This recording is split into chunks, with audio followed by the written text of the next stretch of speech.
What's poppin', people? It's your boy Eric Drell back with another Magic the Gathering video. This time we're gonna do a limited set review. So basically, I'm gonna look at all the cards in the set over, a series of videos, and we're gonna just evaluate them from a limited perspective, how they are in limited. That means draft or sealed. And I'm going to use kind of the limited resources style grading system from A all the way down to F, A being obviously the best, and F being the unplayable garbage. Yeah, so I would recommend watching like a limited resources video just to kind of, learn more about the grading system that I'd be giving. Well, basically, A's are the bombs. B's are the cards that kind of pull you into their colors, but aren't necessarily bombs, but there are definitely good cards that pull you into their colors. And then C's are just kind of like the, filler of your deck. Like every deck needs some amount of C's, just because there aren't enough really B's to go around for everybody. So C's are very important in the deck because they just fill out the deck. And then D's are like kind of unplayable, but they're more narrow and or they're not necessarily unplayable, but just like you're not that happy to have them in your deck, and you kind of begrudgingly have them, or they're just really narrow. And then F's are just like basically unplayable stuff in limited, maybe meant for constructed. But are not particularly good in limited. So we're going to look at Core Set 2021. The release date on Arena is June 25th on Arena, and then July 3rd in paper. Hopefully we get to do a pre-release, which will happen, I think they said, like late June. So I don't know. We'll see. It is, near the end of June right now, but it's the 20th. On the day I'm recording this. Interesting on this site, Fanbyte, they are talking about the themes: cat, dog, tribal, Teferi, and shrines. I mean, those are some of the themes, I suppose, but there's a lot more to dig into, and it's a very generic way of talking about all the themes. Yeah, it's going to be legal and standard, Pauper, Brawl. I mentioned Pauper. All these sets we're going to look at draft and sealed right here. So let's just hop into it. We're going to start with white on this video, and then we're going to work our way through, in Wooburg order: blue, black, red, green, multicolor and colorless, and artifact, lands, everything. So the colors will all get their own video, and then I'll probably stuff multicolored, colorless, and artifacts and lands in the same video. So we'll see, but let's hop into it. So the first one is Alpine Watchdog. It's for 1 and a white as a 2/2 creature dog at common. It has vigilance, so it's your bread and butter 2/2 for 2 with marginal upside. This is one of the 2 cards that can be fetched with the red-white signpost uncommon. The other one I think is called Igneous Cur, which is also a dog, and if you didn't know, dog is a creature type in this set, and all hounds from Magic's past are going to be errataed to be dogs. So that's interesting. Not sure how I feel about murdering dogs in limited, but that's a thing we're gonna have to do, I guess. So okay, so Alpine Watchdog, it's a 2/2 vigilance for 2. It's not terrible. It's good with that uncommon, and I'm not too excited about it. Like, you'll play it if you really need 2 drops, or you have that multicolored card. But yeah, and there's like a dog sub theme in white and I guess in red. So I mean, it is a dog if you're trying to go for that deck, and he's such a good boy. Look at him. So I think this is just like a straight up C. I mean, it's fine. Maybe I'd actually give it a C minus. You don't want too many of these in your deck, unless you have that uncommon signpost red white uncommon that I keep mentioning. Next up, we got Angelic Ascension. For 1 and a white is an instant at uncommon. Exile target creature or planeswalker. Its controller creates a 4/4 white angel creature token with flying. Okay, this is a really weird card. It is unconditional, like, removal. You know, you kill any creature or planeswalker, so it answers a planeswalker for it. But they get a 4/4 angel. Now you can also play it on your creature, which you can upgrade your Alpine Watchdog into a 4/4 angel, which could when you will block or whatever. But I don't know. It seems like in that sense you're like sacrificing a creature in order to cast this and get an angel for it. I don't know. It's probably good because if you play it on your own creature, because 4/4 angels with flying, you know, they will get you there. And I really would hesitate to play this against their creature, or I mean, on one of my opponent's creatures. But I mean, you can hit a planeswalker, so there's that, and maybe you have more removal for their 4/4 angel that they get. So it's just a weird card. Like, it's just really hard to evaluate, I'll be honest. But I would probably stay away from this card unless you're really aggressive and you have like a 1-drop that you can then on turn 2, like on their end step, make it into a 4/4. I mean, that could be scary. So I'm for removals sense, I'm gonna give this like an F. Like, I would not put this in your deck if this is your only removal.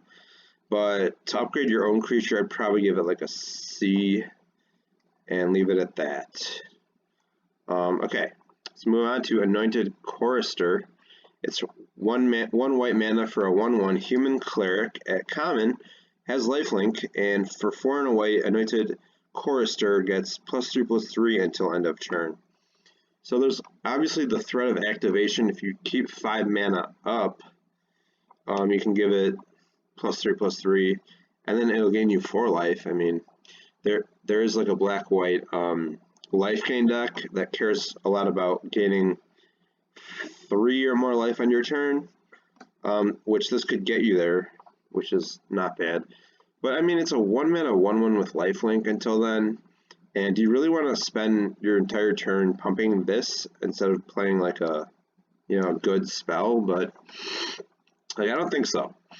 But I mean, hey, it's a mana sink, which is always good and limited, but at the price of playing a pretty crappy card in your deck. So I probably wouldn't play this in your deck, and I am giving it a D. But you could put it in your white-black life gain deck and feel all right about it. But yeah, D for Anointed Chorister. Next, we got Avon Gagglemaster, 3 generic mana and 2 white, so 5 for a 4/3 creature, bird warrior, and uncommon, has flying. When Avon Gagglemaster enters the battlefield, you gain 2 life for each creature you control with flying. So by itself, it gains you 2 life if you have no other flyers. But with one other flyer, it gains you 4 life, which is pretty good. And then if you have 2 more flyers, it gives you 6 life. I mean, obviously it scales from there, which is just pretty insane. Getting 6 life is not a joke, especially when it comes attached to a body like this. It's a 4/3. 3 toughness is kind of scary. It does die to a lot of stuff. I wish it had another toughness, but I mean, I think it's decent, and I think in the white flyer deck, you do probably want one of these just to, you know, gain you some life back, because you're probably being pretty aggressive in that deck.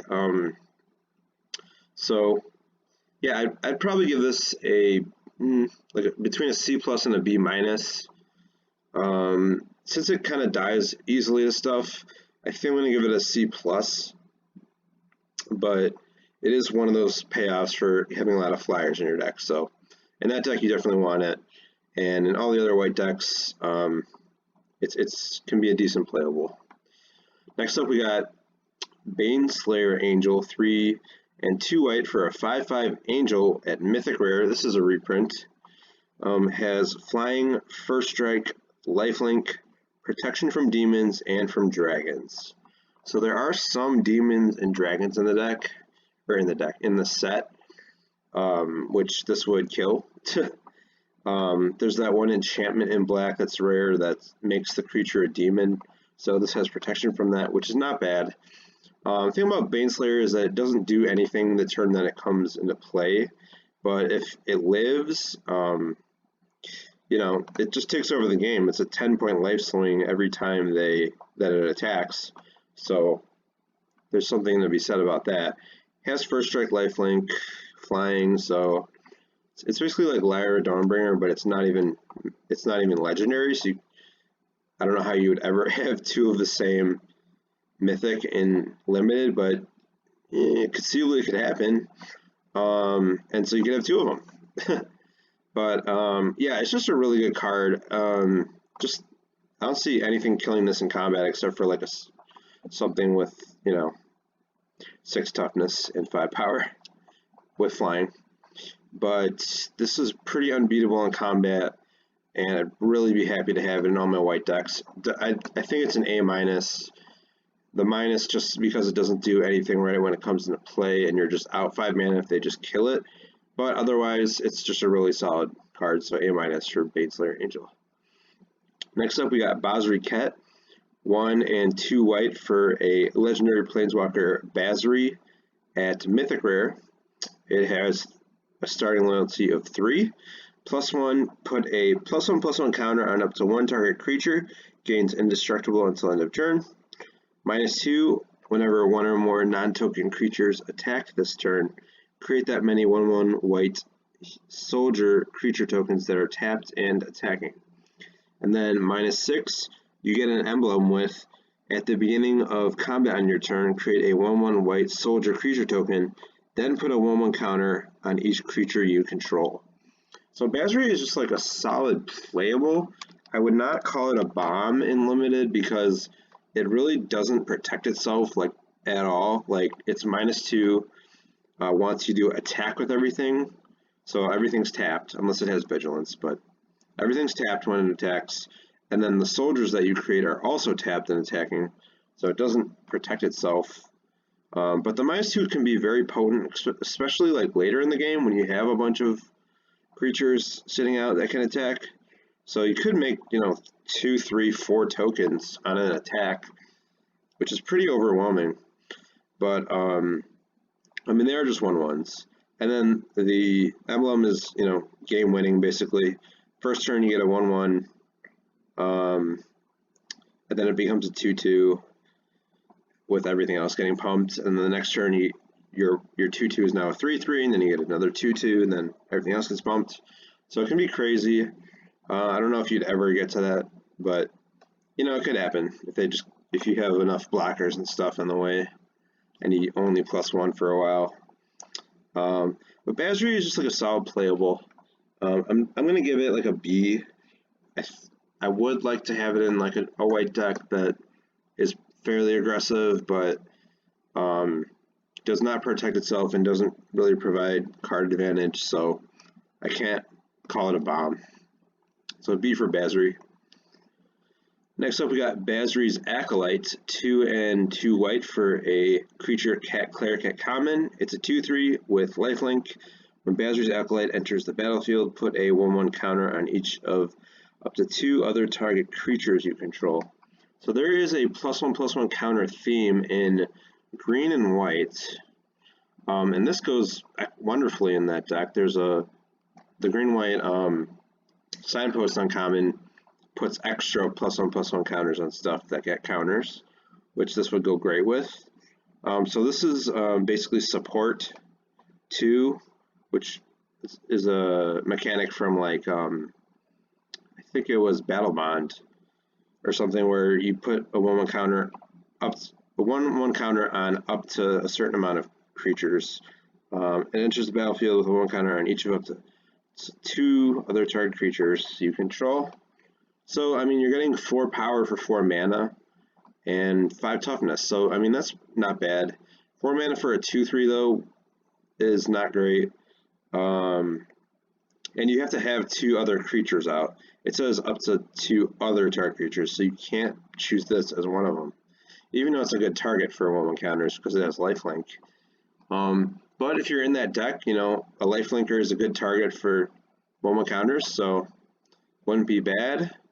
And I think this is just kind of like a C+, because I do like it in the counters deck, and it could be good in another, like a white X aggressive deck. So yeah, I think C+ for Basri's Acolyte, it's decent.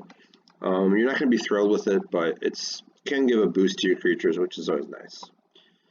Okay, next we got Basri's Lieutenant, 3 and a white for a 3/4. It's a creature, human knight at rare. Has vigilance and protection from multicolored.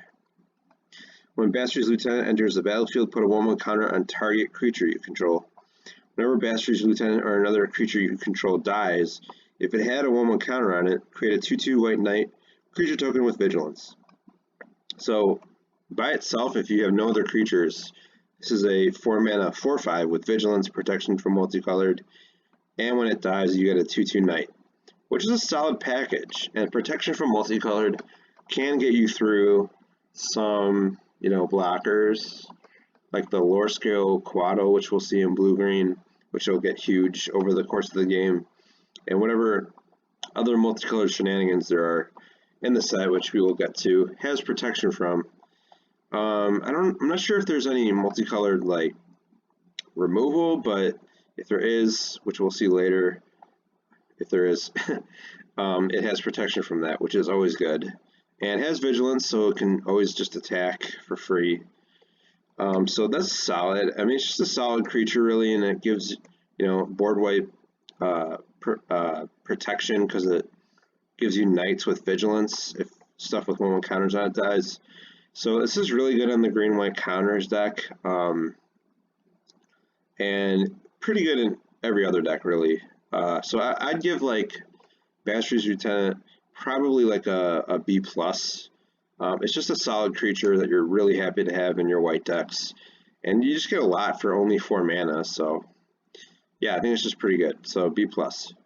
Next we got Basri's Solidarity, 1 and a white for a sorcery at uncommon. It says put a 1/1 counter on each creature you control. So this can be a very volatile spell. For 2 mana, you pump your entire team permanently. So you need to be going wide. I would not put this in your deck if you're not planning on going wide. And if you kind of want to be pretty aggressive too. So like you want to be attacking with these counters. So +1/+1 counter on each creature you control can be really powerful. It can give you attacks where you didn't have attacks before. And yeah, I think it's just solid, but you know, the fill case, if you don't have any creatures, you know, this does nothing. You probably don't want to play it on turn 2 ever. It's probably a good spell to like double spell if you have 5 mana and you play a 3-drop and then you play this. Maybe with a Basri's Lieutenant. I guess all the Basri stuff works pretty well together. So yeah, I think it's, you know, it's somewhat of a build around, but not really because you're going to be playing creatures in limited. So I'd probably give this like a C, but it could really blow your opponent out, or it could do nothing. So it just really depends on the situation. So next up we got Celestial Enforcer, 2 and a white for a creature, human, and cleric at common. It's a 2/3 for 1 and a white. You can tap it and tap target creature. Activate this ability only if you control a creature with flying. So obviously you want to put this in like the white-blue flyer deck. Otherwise it's a 3 mana 2/3 that does nothing, so I really wouldn't want that in my deck. You'd probably want at least like 5 or 6 flyers in your deck to take advantage of this. But otherwise, like, you're paying 2 mana to tap a creature if you have a flyer. And I mean, tapping a creature can be very powerful, but it's very conditional. And if that flyer dies, then you could just suddenly have a 2/3 that does nothing else. So not great. I think this is just like a C. And if you have flyers, it can still be pretty powerful, so maybe a C+ in a heavy flyer deck, but all around, I'd even say like a C-, because if it's without flyers, because 3-mana 2/3 just doesn't cut it in today's limited environments. So next up we got Concordia Pegasus. For 1 and a white, it's a creature Pegasus at common. Has flying and it's a 1/3. I'm not excited to ever really play Concordia Pegasus. It doesn't do a good job at really anything. It can get in for like 1 damage every turn, but you know that's a 20 turn clock. Like that's not going to get you there really, especially in limited. Blocks little flyers decently well, but I mean I'm not excited to have this in my deck. I think it's just like a D. Moving on, Containment Priest for 1 and a white is a 2/2 creature human cleric at rare. Has flash. If a non-token creature would enter the battlefield and it wasn't cast, exile it instead. So this is one where you kind of have to know about the set more in order to evaluate it, but there isn't too many cards that will cast stuff from like the graveyard or wherever else, or from your library or whatever. So that's kind of just flavor text on this card. But a 2/2 with flash can, you know, intercept other 2/2s that are attacking, so that's not bad. And it's kind of just like a C. Like you're kind of like okay with having in your deck, but just to block stuff. But I mean, nowadays we kind of want more for 2-drops, and Containment Priest is really good in like constructed. It stops a lot of like shenanigans, like with Uro and like escape in general and all that stuff. So in constructed, I'm actually really excited for this card because it stops a lot of those shenanigans, like Winota and all that stuff. But in limited, it's just not really going to get there. So you might want to take it for value, but I think it's just like a C. So for Containment Priest. Next up, we got Daybreak Charger. It's a creature unicorn common for, I didn't say the mana cost, 2 mana, 1 and a white for a 3/1, and when it enters the battlefield, target creature gets +2/+0 until end of turn. So this is, you know, 2 mana 3/1s are solid playables, and this one gives a boost to your, I guess your 1-drop if you're trying to play this on curve, which, you know, is not bad, but later in the game it'll give something +2/+0, which might enable an attack, so who knows. I think this is just like a C. It's nice to have an upside on the 2 mana 3/1. Sometimes they just print vanilla ones. I wish this was like a dog or something to have other tribal synergies, but really, I mean, it's just a decent playable. I think it's just a C. Next up, we got Defiant Strike for 1 white mana. It's an instant at common. Target creature gets +1/+0 until end of turn and draw a card. So I like Defiant Strike because it just says draw a card on it, and that's nice for 1 white mana. It's weird to have any kind of card draw in white, but you know, this could hit them for an extra damage, which might win you the game. It's an instant, could take them by surprise when they thought they had a nice block, and then you suddenly have enough power to kill their thing. But I mean, it's not really a big enough boost to warrant really putting in your deck. It is nice that it replaces itself, but it's kind of just like a whatever card. I really wouldn't want to put Defiant Strike in my deck, unless maybe you're somehow 3 colors and you're like a Bant, like draw card deck. But Defiant Strike isn't really something you want to splash. So I think it's like a D+, and I'm not too happy to have this in my deck, but you could do worse, I suppose. So Dove is a 2 and a white for an enchantment aura at common. Enchant creature. Enchanted creature gets +2/+2, has first strike, and is a knight in addition to its other types. So this is a reprint from Dominaria, and when the knight subtype was relevant in that set, this set really isn't at all. But +2/+2 and first strike, you know, it makes your creature pretty scary. But of course, it's an aura, so it has the downside of, you know, what if they kill your creature at instant speed? Then you're down 2 cards instead of just the 1. and that's an awful feeling. It is only 3 mana, so you're not losing that much tempo, but it might be your entire turn. Like if you play this on the Unicorn, you suddenly have a 5/3 first strike, which is really scary, and it could win you the game. But it has the downside of being an aura that doesn't really mitigate the downside of it being an aura. So play it at your own risk. I would, if they don't kill your creature right away, if you're in a matchup where they don't have a lot of removal, you could side it in, and it would be pretty good. But against like black decks or red decks that have a lot of removal, efficient removal, like at instant speed, like it's hard to justify playing Doubt.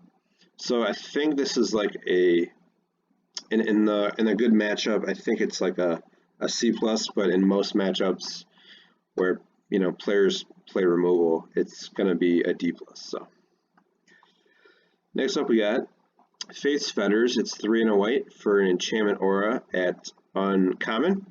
It says enchant permanent. When it enters the battlefield, you gain 4 life. An enchanted permanent can't attack or block, and its activated abilities can't be activated unless they're mana abilities. Ah yes, Faith's Fetters. This was a reprint from one of the original Ravnica sets. It might have been City of Guilds, the very first Ravnica set. Not sure, I think it was though. And it was pretty good then. I didn't really play Limited back then. I was like in high school and didn't go to LGS back then. But I was playing that back then, like with some friends at school.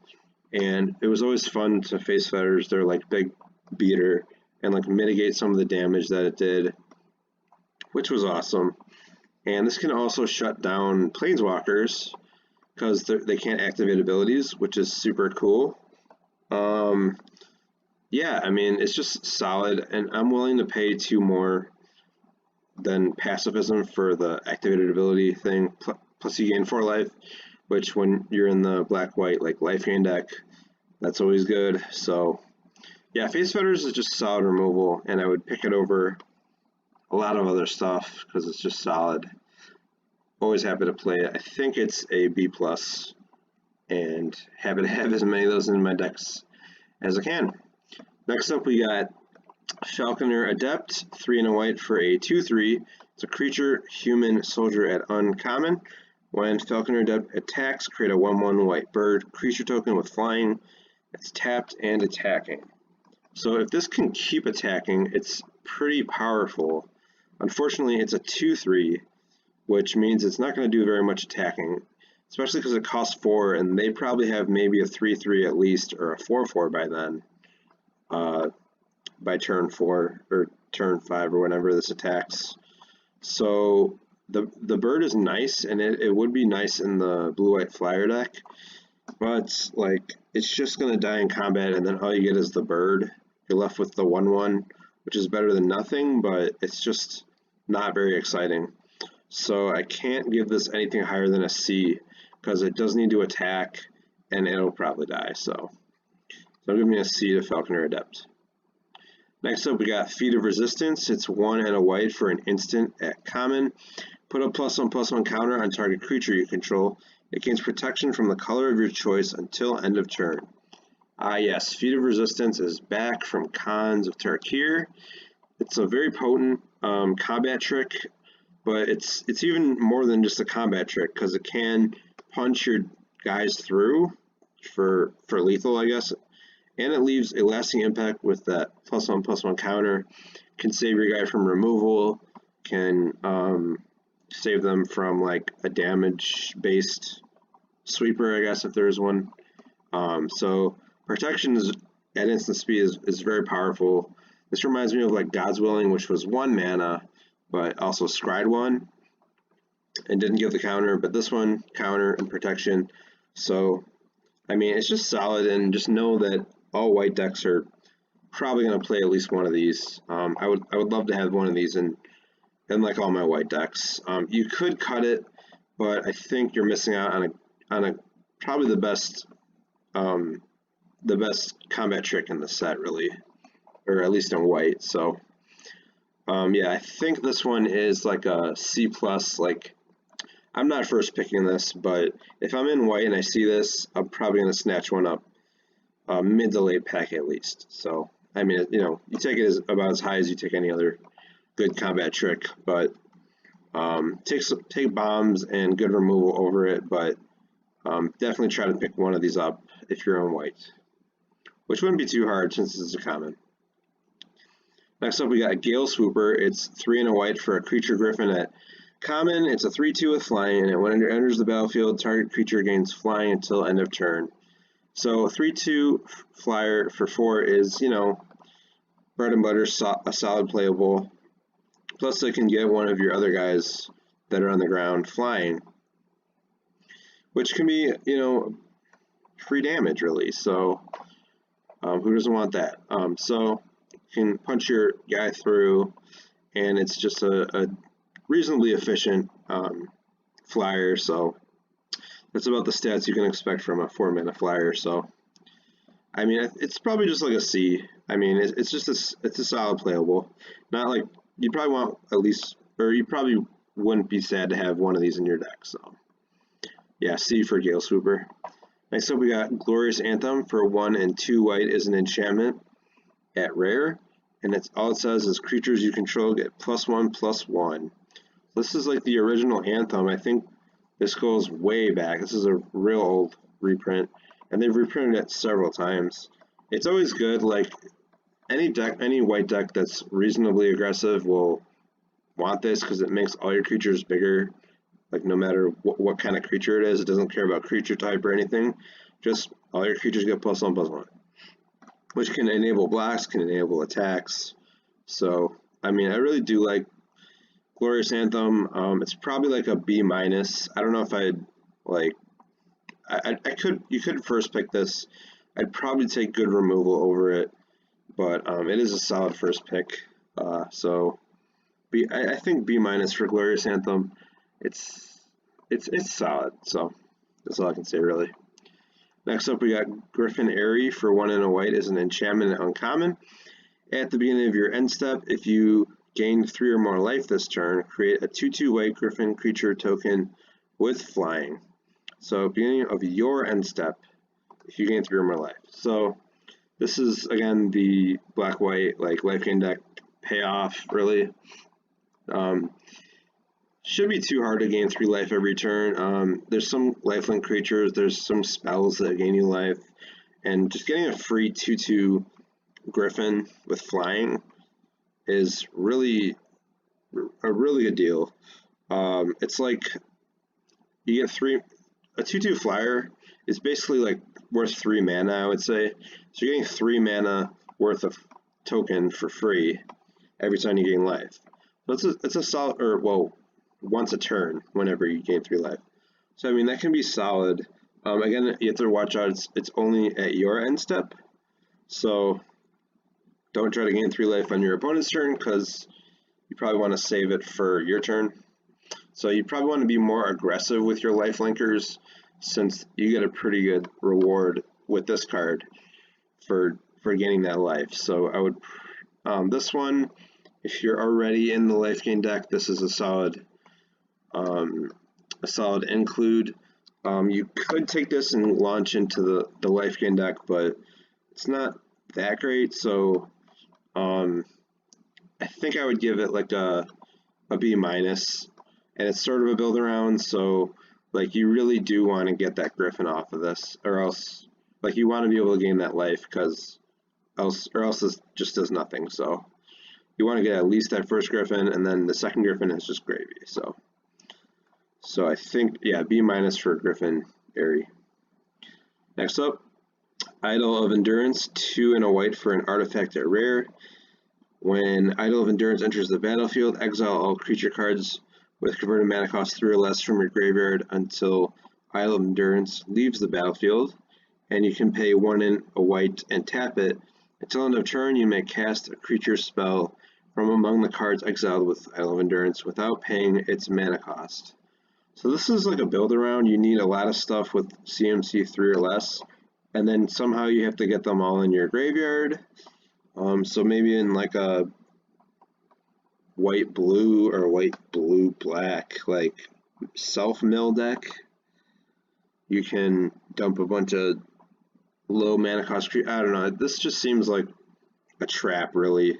I mean, it is good value if you can, play a 3-drop every turn for 2 mana. I mean, that's good value, but that's really, I think you're more in dreamland with this. I mean, you could, conceivably trade really aggressively, get all of your early creatures dead, like just run them in there, and then play all of them, play this, and then I don't know, maybe if you had like 2 or maybe 3 creatures that you could get back with this, it's worth it. But you're paying 5 mana total for the first one, which you're getting like a 3 mana guy or a 2 mana guy. I don't know if that's worth it. This seems like a lot of work and a little bit Magical Christmas Landy.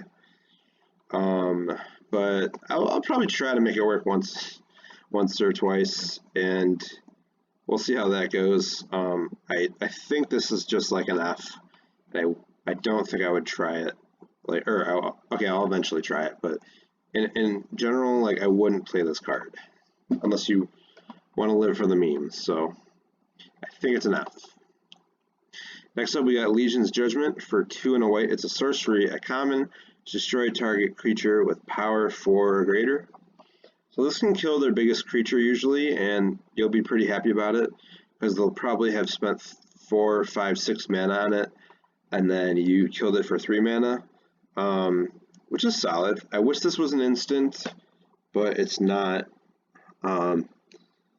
But you'd be reasonably happy to have one of these in your deck, but you might cut it, so I'd probably give it a C-, and not much else to say about it.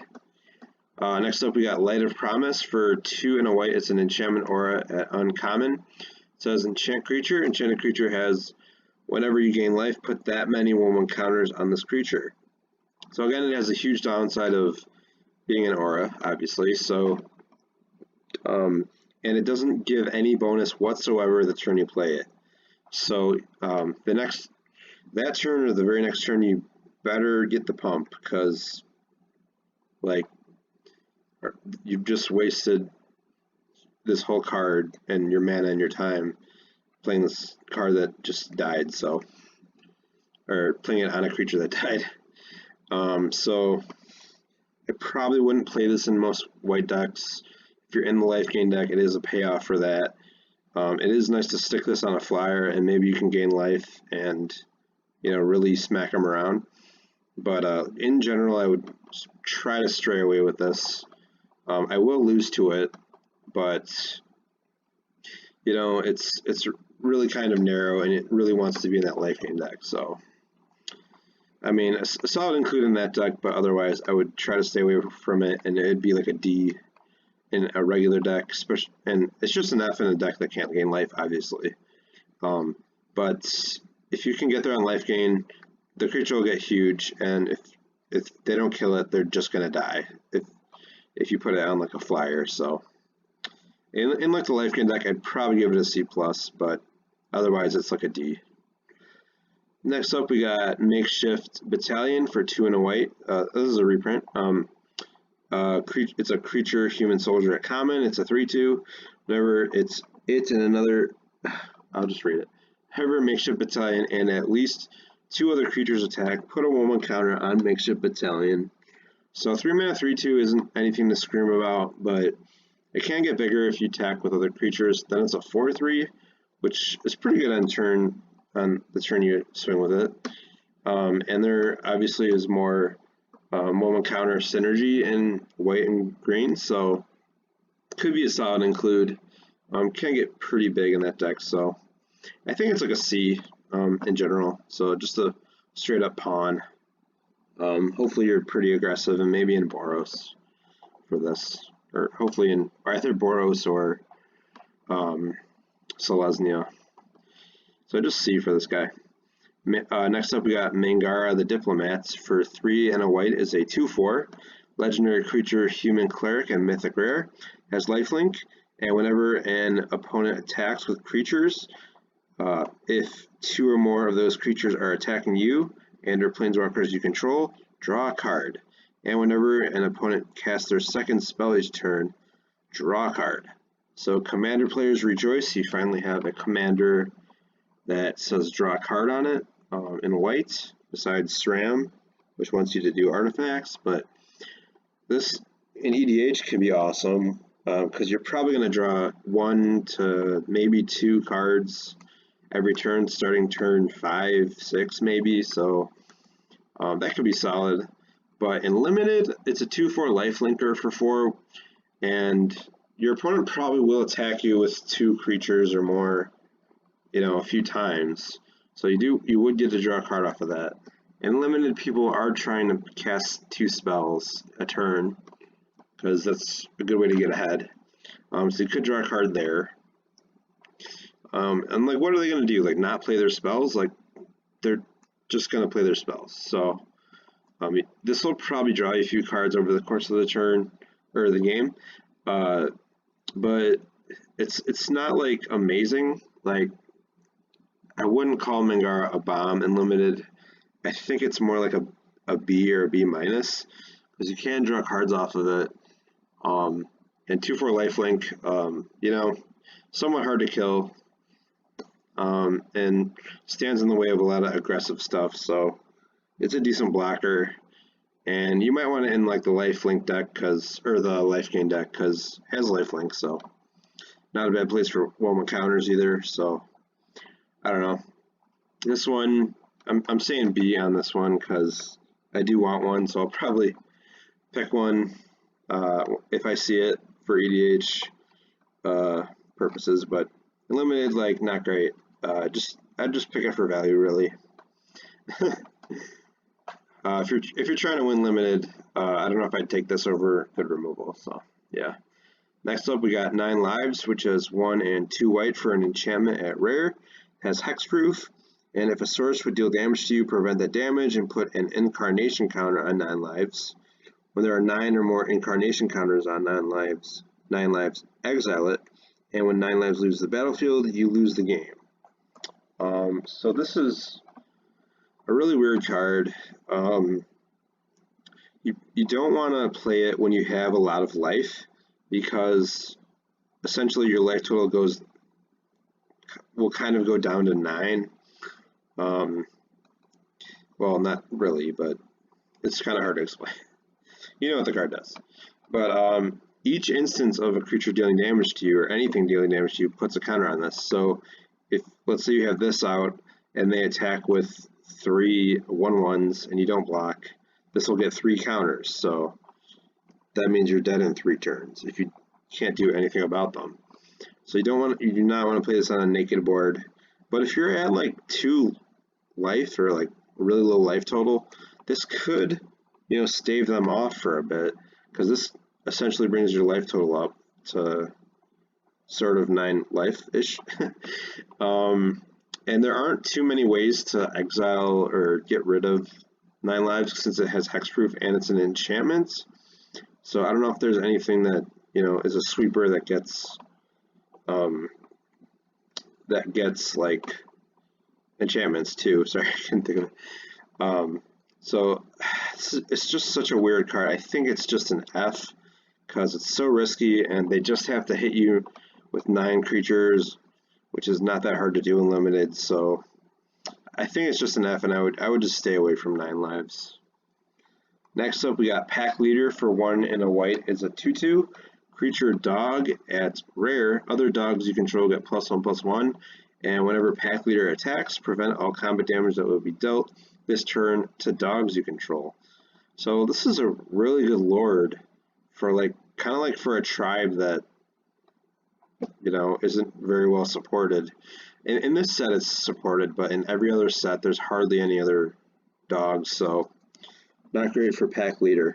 But it is a good lord. It pumps everything +1/+1, and it's only cost 2 mana, and it essentially makes all your dogs indestructible while they attack, including this. So by itself, it's a 2 mana 2/2 that can attack with abandon. So that's not bad. And if you have a bunch of dogs, obviously you'd want this in your deck, and you could try to draft a lot of dogs to make this work, like in that red-white deck with the red-white uncommon. Okay, I'm gonna look at that card because I keep referencing it and I don't. Here, Alpine Houndmaster. Red and white. When it enters the battlefield, you may search your library for a card named Alpine Watchdog, which was the very first card of this video, and or a card named Igneous Cur, which is a red card. Reveal them, put them into your hand, then shuffle your library. Whenever Alpine Houndmaster attacks, it gets +X+0 until end of turn, where X is the number of other attacking creatures. So that's that card. Works really well with those dogs, and I guess with pack leaders. So if you're in that deck, I would give this a shot. I mean, it could be a solid playable in any white deck, really, and you're going to have some dogs like the next one, well, if you even want to play that. So, I mean, it's decent. I'd probably give it like a C, and if you get some dogs in your deck, I'd give it like a C+. So, for pack leader. And he's such a good boy. Next up, we got Rambunctious Mutt for 3 and 2 white is a 3/4 creature dog at common. And when Rambunctious Mutt enters the battlefield, destroy target artifact or enchantment an opponent controls. So it's like disenchant on a body, which is not bad. And I do like main decking some sort of enchantment or artifact removal. And this hits either of those, which is nice. White gets to do that usually. But a 3/4 for 5 mana is pretty bad. You do want like at least like a 4/4, but if I would probably like in limited like side this in against people that have artifacts and enchantments, obviously. Or maybe if you're in the dog deck with pack leader, you might want to play this, and he's a good boy too. So it's gonna feel really weird to kill this one because he's so cute and fluffy that if I spend like a Grasp of Darkness on it, I'm just gonna be really sad. So I don't like that card for this reason. That's gonna want me to make me kill it, but you know, sometimes you got to do what you got to do. Magic the Gathering, forcing awful choices on its players since 1994, or whatever the hell this game came out. So I think this is just like a C- to a D+. I'd probably say D+, because you do want more than a 3/4 for 5. But it will come in handy if they have an annoying enchantment or artifact. So yeah. Also, this can't kill 9 lives, which is annoying because why can't the dog card kill the cat card? Okay. Next up, we got Revitalize for 1 and a white. It's an instant at common. You gain 3 life and draw a card. So I would not play this unless you were in the dedicated gain 3 life deck, because it gains you 3 life and it draws you a card. So wouldn't play it outside there. It's just kind of like a why bother card. So it's like a D, and in the gain 3 life deck, I think it's like a C-. So that's that, because all it does is give you the trigger and draw you a card. So not great. Next up, we got Runed Halo for white. It's an enchantment at rare. As Runed Halo enters the battlefield, choose a card name. You have protection from the chosen card name. So this is like a excuse me. This is like a weird removal spell. It's only 2 mana, which is not bad, but I'd probably name like a creature with this, like their biggest creature. And this is really only good for game 2 or 3. So I probably wouldn't main deck this. I'd probably side it in if they have a big threat like that giant shark that is like a 5/7 and you can't hexproof it, or you can't touch it because it has hexproof. This is a reasonable answer for that. And I mean, it's kind of hard to say that I want to play this in anything other than the sideboard. So yeah, I think this is just like a D. 2 mana is nice, but it is double white, so that can be hard to cast in a 2-color deck. Conceivably, but I think it's just a D. And I would look out for this one. Like, it will be annoying when your opponent plays it and your big creature can't hurt them, but You know, I guess it is an answer for like Inescapable Blaze, which can't be countered and deals damage. I don't know. Yeah, I wouldn't play Rune Halo. It's just like a D. Next up, we got Sanctum of Tranquil Light. It's the first shrine in the set that we'll look at. So for 1 white mana, it's a legendary enchantment shrine and uncommon.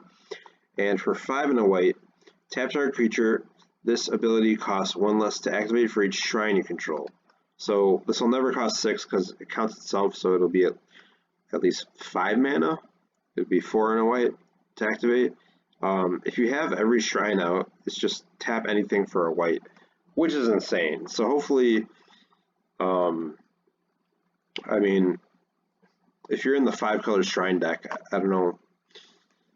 I guess you could try that deck, but this one is decent because you can tap anything, and if you have 3 shrines, I would say, including this, that would make this cost 3 mana to tap a creature. So that's not terrible, and you can do it at instant speed. So, but you'd have to have all 3 shrines out, which is kind of hard to do because you'd have to be in 3 colors since they're all legendary. If you're in the shrine deck and you have three or more shrines, like definitely play it. It's like it's probably one of the worst shrines. But I think in any general white deck, if this is your only shrine, I really wouldn't play it. It's if you're like not playing any other shrines, it's like an F. And because 5 mana to tap a creature is just not good. I mean, it is a mana sink, but it's just not good. It's okay. I'd give it like a D minus. And if you're in the shrine deck and you can get this down to like a 3 mana activation, then it gets up to like a C. So I think C and like D minus for Sanctum of Tranquil Light. Next up, we got Seasoned Hallowblade for 1 and a white as a creature human warrior at uncommon. It's a 3/1. It says discard a card, tap Seasoned Hallowblade, gains indestructible until end of turn. So this is like a new version of like Adanto Vanguard, which in Ixalan was definitely one of the best creatures to play, especially early. So this can protect itself. You have to tap it in order to save it as well. So hopefully you've already attacked with it by then. And discarding a card isn't terrible, but do you really want to discard your card to get rid of your 3/1? I mean, I don't know. Like, I don't know if I'd run this into like a 1/1. Because then you're killing their 1/1 and then you're losing a card. Not great. It is pretty good on defense because you can just block infinitely with it if you just have a card in your hand, which is not bad. Well, I mean, you would have to tap it, so. And tapping is not part of the cost, so you can, it's part of the effect, so you don't have to, or you can use it the turn it comes out. So if they want to kill it right away, you just discard a card, and it taps. So. I mean, I think this is a solid aggressive card, and it's pretty sticky, meaning that it's hard to get rid of, so. It's like I think it's like a C plus in any white aggressive deck, so C plus. Next up, we got Secure the Scene. For 4 and a white, it's a sorcery at common. Exile target non-land permanent. Its controller creates a 1/1 white soldier creature token. This can get any non-land permanent, which it'll cover your enchantment and artifact destruction. Right. This also exiles, which is good. And so it can get any creature, any planeswalker, any non-land permanent, and all they get in return is a 1/1 white soldier. So this is solid, a very playable spell in white, can get any permanent, so that's really nice, and it exiles. So this is, I'd say it's probably one of the best white cards, just because it can kill anything, like unconditionally, unless it has hexproof, so that's pretty good. I think this is like a B minus. I might first pick it in a bad pack, if the rare is terrible and there's no other good removal. I mean, that's why I'm giving it a B minus, because you could first pick this. And all they get is a 1/1 soldier, so that's a pretty good trade-off for their best permanent. So B minus for Secure the Scene. Next up, we got Selfless Savior, who's a very good boy. He is 1 white mana for a 1/1. It's a creature dog. Uncommon. Says sacrifice Selfless Savior. Another target creature you control gains indestructible until end of turn. So this is probably even better than Dauntless Bodyguard, which is a 2/1 that when it came into play, you choose a creature and then you can sack the Bodyguard to give it indestructible. But this one, you can give anything indestructible, which is super annoying. But you have to sacrifice it, so that's going to make me sad to sacrifice this. Hopefully I can get it back somehow. Or maybe just get a new one with a new name and just move on with my life. I don't know. So it's pretty good for 1 mana. It doesn't ask very much of you, and you can on board save anything. So I think that's just a solid playable. I think it's a C+. I probably would not first pick this. And you want it in the dog deck for sure to save your pack leader and stuff. So C+ for Selfless Savior. Next up, we got Siege Striker, 2 and a white for a 1/1. It's a creature human soldier at uncommon. Has double strike and says whenever Siege Striker attacks, you may tap any number of untapped creatures you control. Gets +1/+1 until end of turn for each creature tapped this way. Well, it's a 3 mana 1/1 with double strike, so essentially it's a 2/2 for 3 mana. And then you can pump it by tapping your other creatures. So I want to like this card, but you really sacrifice a lot to just get in one attack with it, and they'll just chump block it with something. So that's not great. And then it's just a 1/1, so it dies to literally everything, every removal spell out there besides the power 4 or greater thing. So it's a very aggressive card, and I probably would rather stray away from this one. If you can pump it up with an aura or something permanently and make it like with dub or something, give it +2/+2, I mean, that wouldn't be bad. But it's just kind of like a removal magnet. And let's say you attack with this, tap 4 creatures, make it a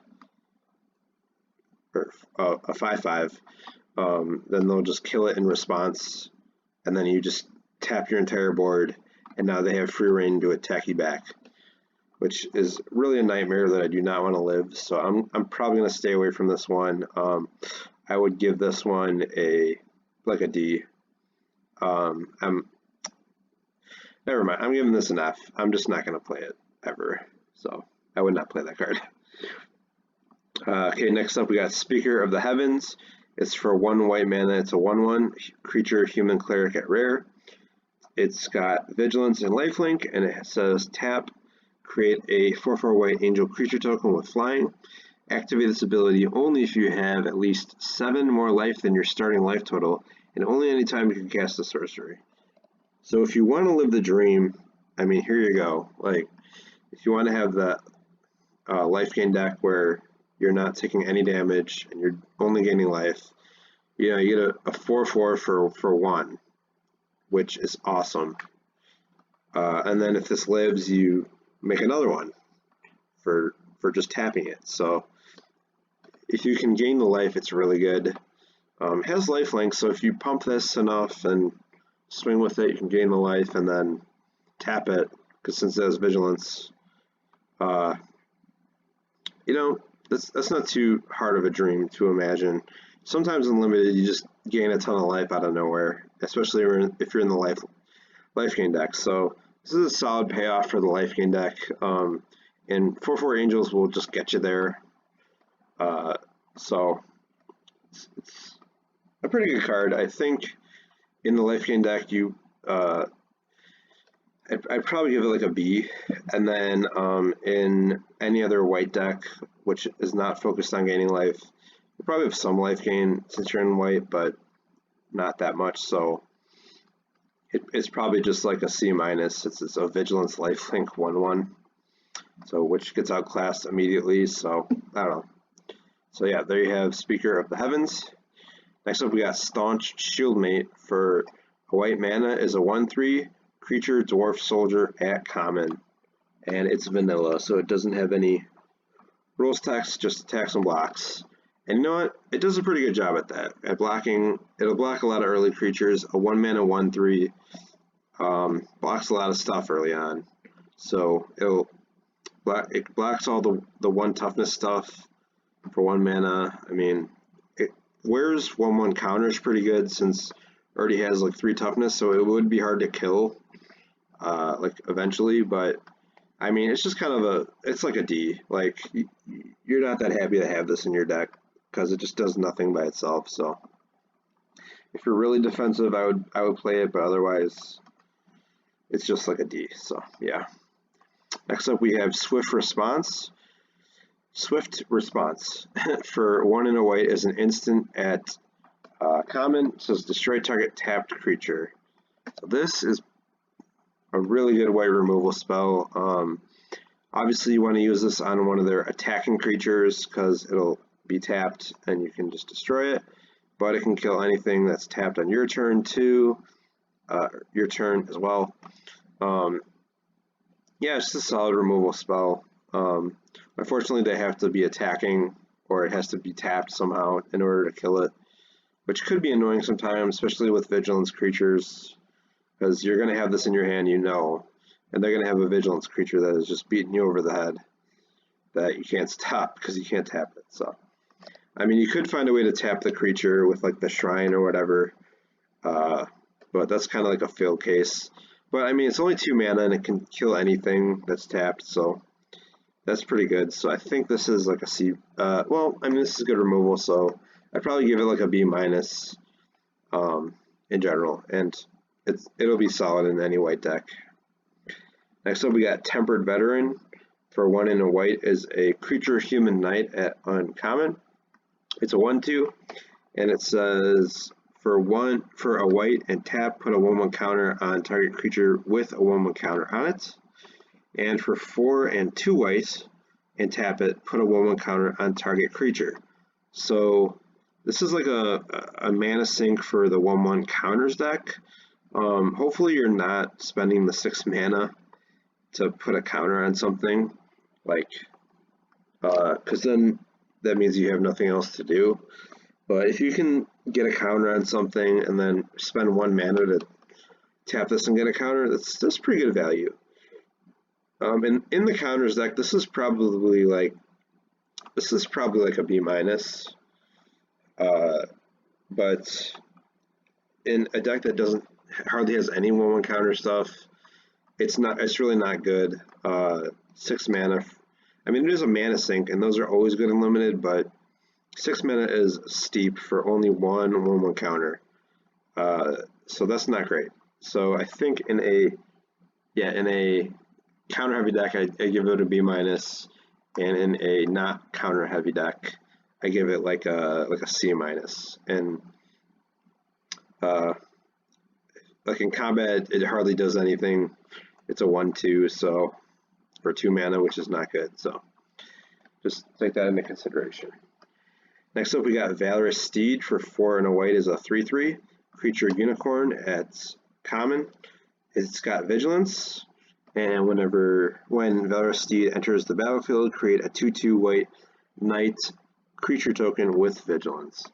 So for 5 mana, you get 5/5 worth of stats across 2 bodies, and all of it has vigilance. Which this reminds me of that card from Throne of Eldraine, which was the Adventure, and the Adventure was make a 2/2 for like, what was it, 3 mana I think, and then 5 mana for the 3/3 vigilance. So this just straight up gives you the both halves up front with 5 mana. So this is actually a pretty good deal, and if you're trying to go wide, this will be a good card. The vigilance is nice, especially against like, Swift Response. It's a decent playable, and I think it's just like a C. And if you're trying to go wide, this is probably a C+. So it's a solid playable. Next up, we have Vryn Wingmare. For 2 and a white is a creature Pegasus at uncommon, has flying, and it's a 2/1, and it says non-creature spells cost 1 more to cast. So This used to be a rare. It's a reprint. Was a rare. Um, and in limited, it doesn't really matter that much because mostly people are just playing uh, like creatures. So this could be annoying for like a spell heavy like Izzet deck, like a blue red deck, but which is playing like what, like 5 to 10 spells or something. So this could be annoying for them, and they'll probably try to kill this immediately. But otherwise, it's a 3 mana 2/1 flyer, which it goes in the flyer deck. But I'm not that excited to have this, and it doesn't really surprise me that this got downshifted to uncommon because it's not that good, especially unlimited. So I think it's just like a C or maybe a C minus. So I'd say C for Vryn Mare. And finally for white we have Warded Battlements. It's 2 and a white for a creature wall at common. It's got Defender, which means it can't attack. But it also says attacking creatures you control get +1/+0. And if I didn't say it already, it's an 0/3. I mean, this could boost your dudes that are attacking. So if you're in an aggressive white deck, this could be a decent playable. But if, let's say, they killed your 2-drop and you didn't have a 1-drop and you just played this, it just Stonewall just does nothing. So that's a pretty bad fill case. But if you can get creatures down early, like a 1-drop into a 2-drop, or maybe just straight up 3 1-drops, like this will be solid. I'm not that excited about it, and it's a defender, and it's not that good at defending. It only has 3 toughness, so it dies to a lot of stuff, to other 3-drops. So not that good, I think, in general. And aggressive decks want attackers, not just blockers. So yeah, I think this is just like a D plus probably. D plus. That's about it for whites. Next time we're going to go into blue, including Teferi, which is awesome. So I thank you guys so much for watching, and if you stuck around this late, thank you so much. Make sure you guys leave a like and comment and subscribe, and I will see you guys next time. Bye bye.